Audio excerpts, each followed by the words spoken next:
You are listening to Nightline Africa on the English service of the Voice of America. I'm your host, Peter Clotte in Washington, D.C. Coming up in the second half of Nightline Africa, the Saturday music spot from our collection of music from the continent. But first, Nnamdi Kanu is the head of the Indigenous people of Biafra, or IPOB, a group agitating for what it says is the independence, who was recently released from prison after Nigerian authorities accused him of treason. He has often championed a strategy of civil disobedience to press home IPOB's demands to free his people.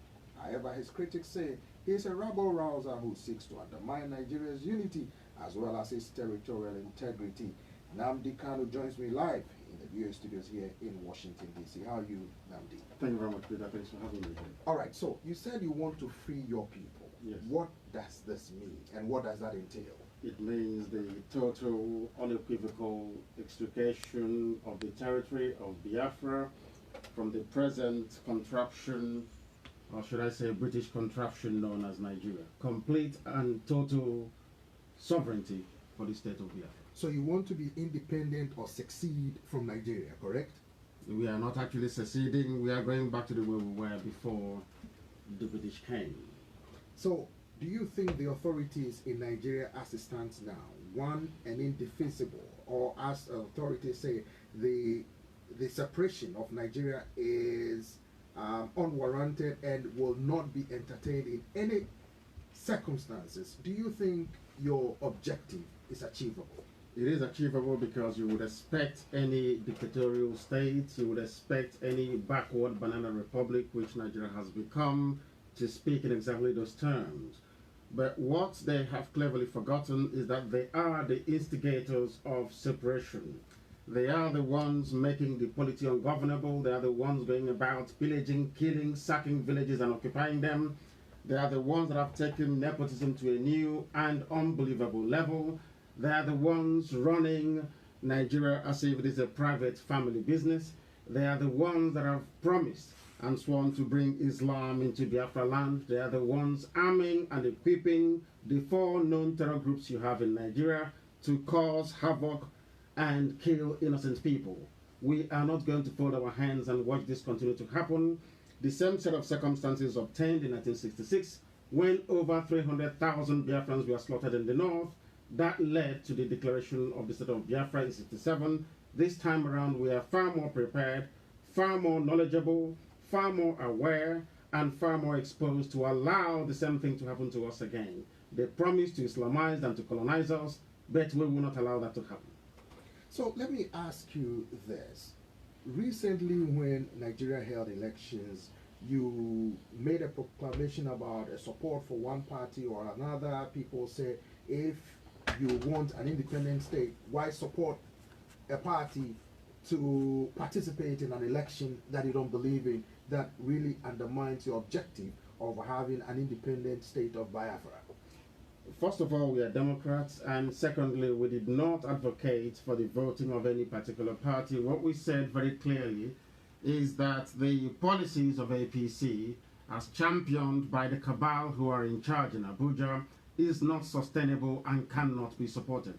We also wanted to demonstrate our ability to be flexible and more so to respond to the yearnings and aspirations of our elders who demanded and pleaded with us to allow the voting to go ahead. But what I can say to you is that voting in Nigeria, as you've well seen, thankfully you were there to observe it, is not only shambolic, but is an exercise in futility.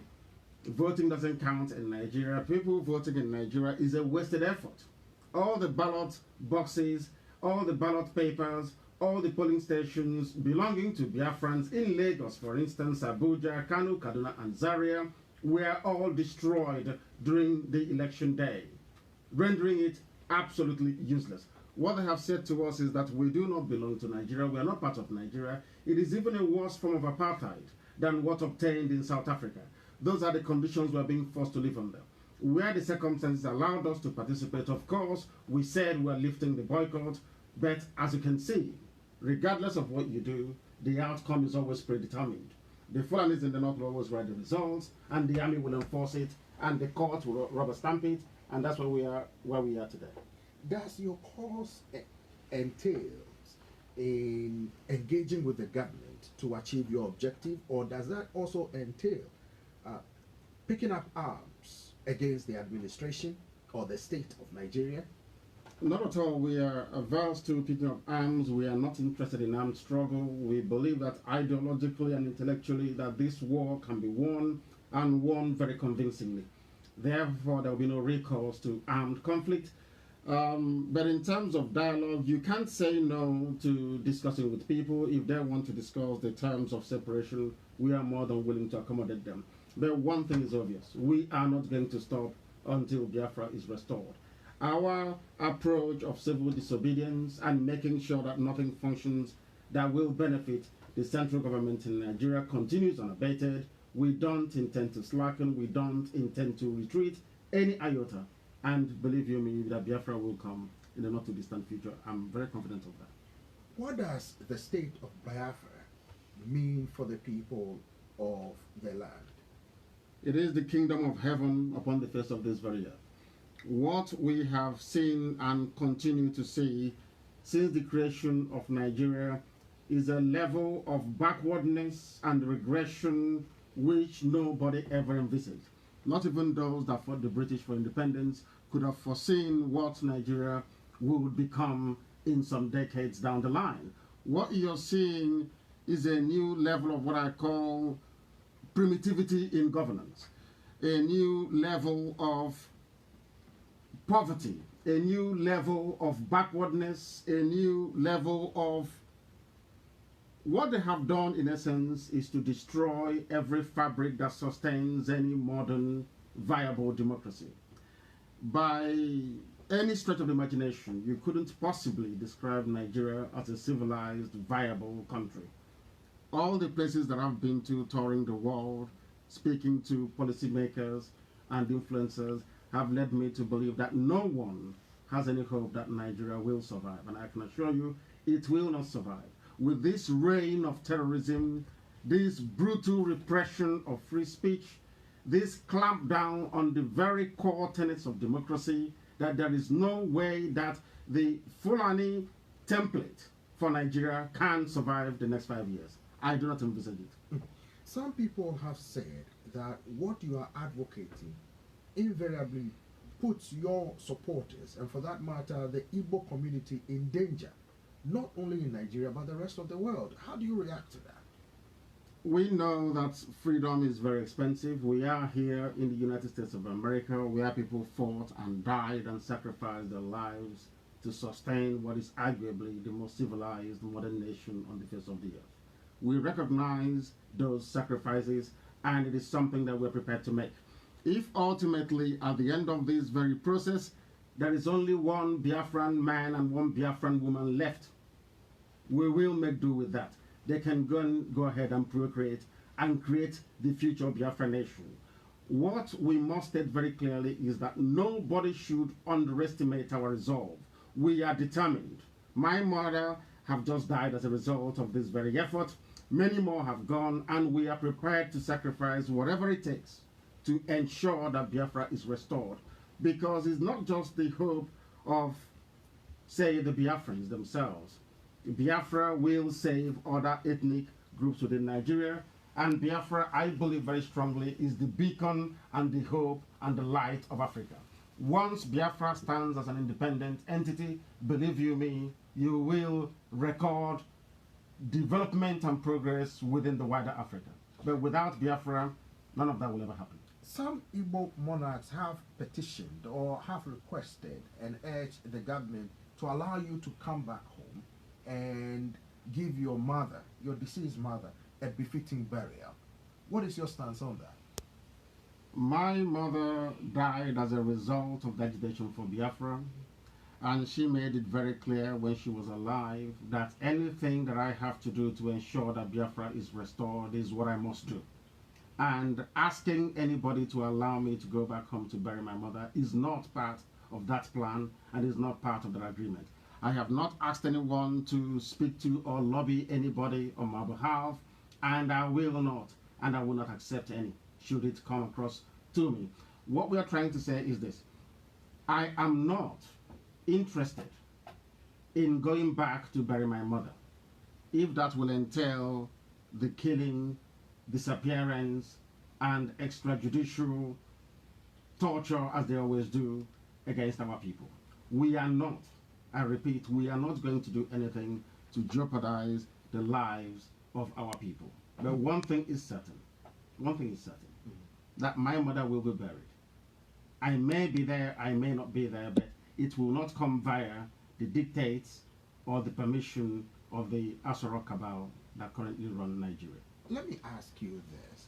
Some of your critics are saying the advocate for the state of Biafra is inward looking, is tribalistic, as they said, or ethnic state, and that you are seeking the disintegration of Nigeria, which they say is unacceptable because it questions the territorial integrity of the state of Nigeria. Who created Nigeria? The British. Are they Nigerians? Are the British people, are they Africans by any stretch of imagination? Is Frederick Lugard an African? What they're trying to say in essence is that because Nigeria was created by Frederick Lugard, somehow it confers upon it certain legitimacy which Nnamdi Kanu, as a black African man, is not entitled to question. That's what I'm saying. We keep forgetting that Nigeria is an artificial creation. It never existed until Lugard came. There was nothing called Nigeria before the British set their foot on that part of West Africa. Therefore, what we are trying to do is to return us to the basics, to the way we were before they came. Some people have argued, and I would say not very convincingly, that we should just move on from here. The only thing you can give a name and it bears that name is your pet, either your cat or your dog. By accepting the name Nigeria, what we have done in essence is to say we are not capable of creating a civilized society by ourselves and for our people. Are you telling me I can go to Europe and create a nation in Europe? Are you remotely suggesting that I can come to the United States of America, carve out perhaps the state of California, and then give them whatever name that I like? Does Nigeria even have a meaning? Nigeria is a nigger area. That is the meaning of it. It is a nigger, a place for niggers. That's the meaning of Nigeria. That is the appropriate pronunciation.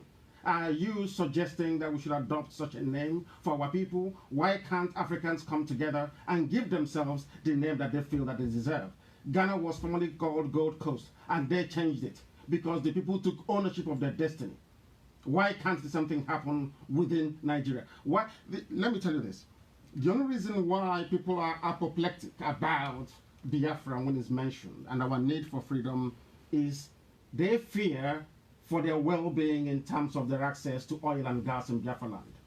All the resources that sustains Nigeria, that makes it the so-called giant of Africa, is located within Biafra. The oil and gas is within Biafra.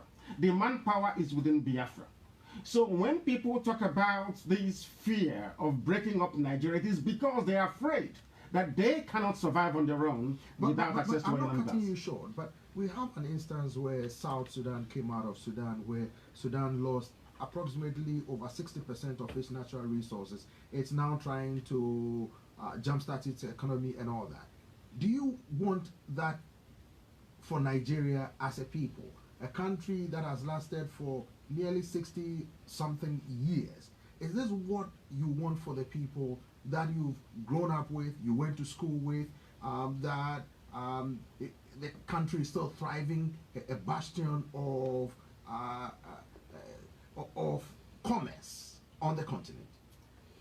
But the same argument could be made for Ethiopia. You've just spoken to the Archbishop of the Catholic Church in Addis Ababa, extolling the virtues of the Prime Minister. The reason why he received the Nobel Prize is because Ethiopia is outward looking. They recognize and acknowledge all these various agitations. They also accept the need for people to exert their identity and for people to...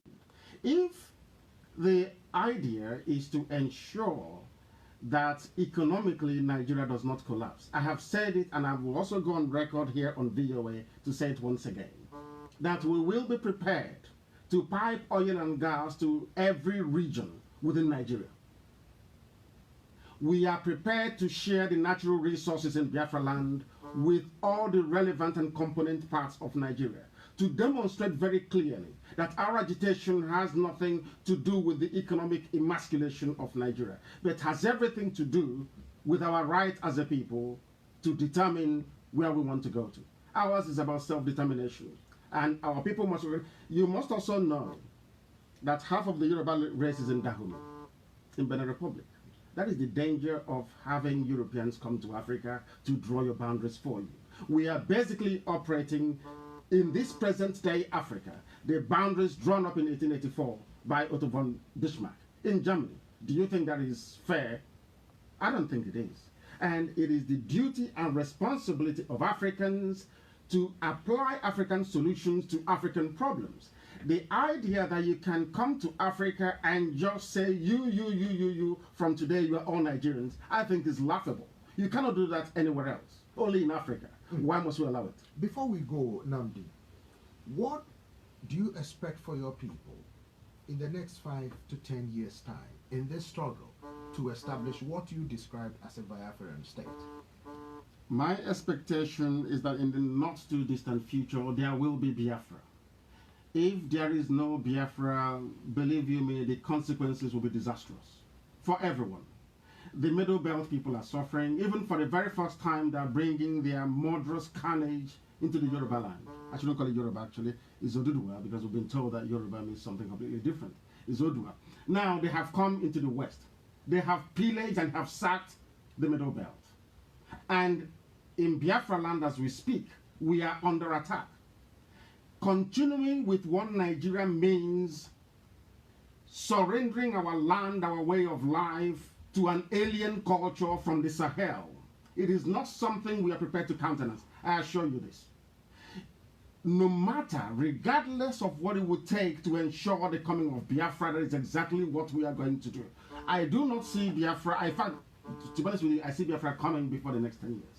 I can say that to you, very categorically. If Biafra doesn't come within the next 10 years, there will be no peace in that part of the world. Because we cannot stand idly by and watch them rape our mothers, abduct our daughters, massacre and rape at will. It cannot just happen. No sane, sensible person will be able to withstand that. Everybody knows. I don't know why the media in the West doesn't talk about what is happening in Nigeria. You have the Fulani headsmen who have come with the full and total support of the Nigerian state to wreak havoc. The government has said that the government has stepped up efforts to increase security, bolster security in certain areas where Boko Haram and terrorist groups have been fighting. So the government is doing something about it. This is what the government is saying. Are you saying the government is not doing its job, which is constitutionally mandated to protect life and property? Where is Boko Haram operating in the north, isn't it? Boko Haram is in the north. ISIS in West Africa in the north. Al-Qaeda in the Maghreb from the north. Fulani headsmen from the north. Only these people from the north is responsible for sponsoring 4 frontline terror groups around the world. Only them. And where do you have Operation Python Dance? In Biafra land. Where do you have Operation Crocodile Smile? In Biafra land. There is no singular military exercise going on in the north. They are running away from the battlefields. All the money that they get from the USA, all the military assistance they get from all over the world is geared towards suppressing civilian populations in the south. Nothing is happening in the north. When was the last time that VOA heard of any pitched battle between the Nigerian armed forces and the terrorists in the north? None. But they're down in the south, killing, pillaging, assisting, basically forming themselves as the vanguard for the terrorists to come in and take over. That is what is happening, and that's the reality on the ground. All the lies that the Nigerian government have been telling the whole world about how they are battling Boko Haram, we have been puncturing all of that. I've been in the US now for getting to over a week, and we've been doing a lot of work, I can assure you of that. And very soon, all will unravel. Because now, the policymakers here, in this very great capital of a very great nation, understand what Nigeria is up to. How come they gave Mietiala 100 billion naira, which roughly translates, I think, is about 800 million naira. Oh, sorry, dollars. From where did they get that money from? This is the 4th most deadly terrorist group in the world. The government themselves are actively encouraging them by paying them to go and take over lands belonging to other people. Well, Well, we'll continue with this discussion another time. Nnamdi Kanu is the head of the Indigenous people of Biafra, or IPOB. He joined us live from the VOA studios here in Washington, D.C. Thank you very much.